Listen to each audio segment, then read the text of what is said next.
What if I told you that centuries ago, a bunch of mystics and poets tried to kickstart a revolution?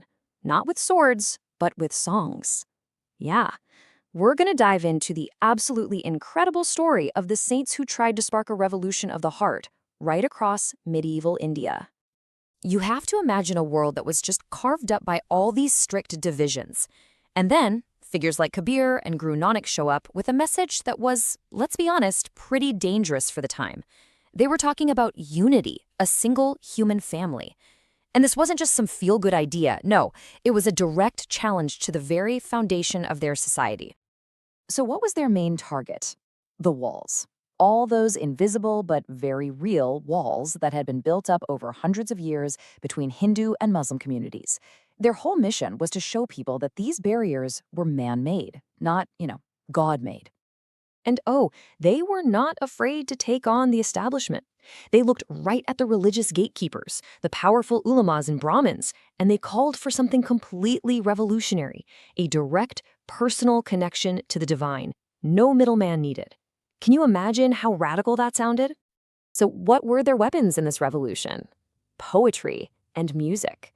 Just these beautiful, soul-stirring verses that carried a simple, powerful message. God, or whatever you want to call the ultimate truth, isn't Hindu or Muslim. It's a universal force, and it's there for everyone, no matter what label you wear. So yeah, this was the grand promise, a total transformation of society. But here's the twist. Not by changing laws, not by conquering new lands, but by completely reshaping how people saw themselves and each other. A revolution from the inside out. It's an amazing vision, right? But now, after all this time, after centuries of their songs echoing across the land, we have to stop and ask a really tough question. And this is the big one. This is the question that forces us to look past all the beautiful poetry and stare at the cold, hard facts. If this was really a revolution, did it actually manage to change the system? And wow, this slide really lays it bare, doesn't it? The gap between the dream and the reality was massive.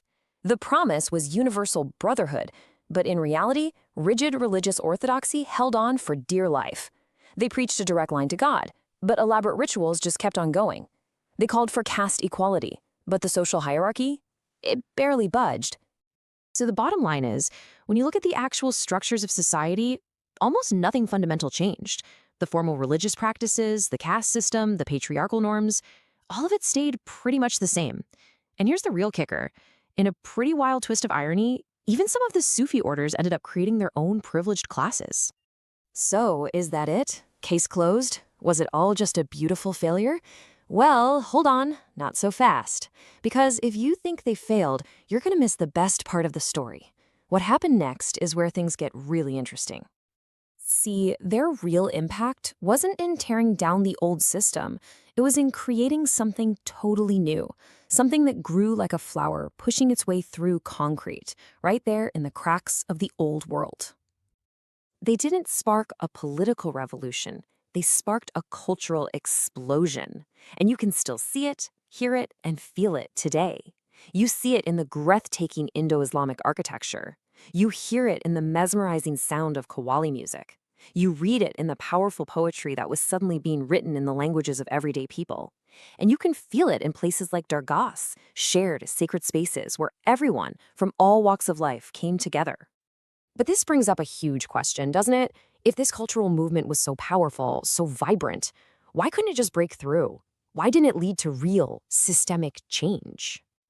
Well, turns out they ran smack into 3 massive walls, each one designed to protect the way things were. First, the wall of religious orthodoxy, the powerful leaders who saw these new ideas as a threat. Second, the political machine. The rulers actually found it way easier to govern a society that was already neatly divided. And third, the wall of economics. The whole social ladder was tangled up with the economy, making it almost impossible to change one without destroying the other. And all of this brings us to the final and I think the most important takeaway from their story. It forces us to completely redefine what we even mean by success. Their ultimate achievement wasn't a failed revolution. Not at all. It was the successful creation of something brand new, India's unique composite culture. This is their real legacy, a rich, blended tapestry of art, music, and social customs that literally would not exist without them. So, here's the crucial point. Their revolution did succeed, just maybe not in the way they planned. Their legacy isn't found in reformed institutions or dusty law books.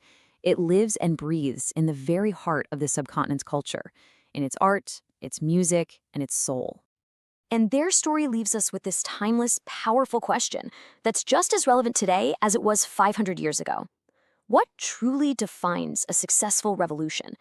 Is it really about changing the rules of a society, or is it about changing the hearts of its people? Drop your thoughts below. I really want to know what you think. And hey, if this made you see things a little differently, hit that subscribe button for more insights that'll make you rethink everything.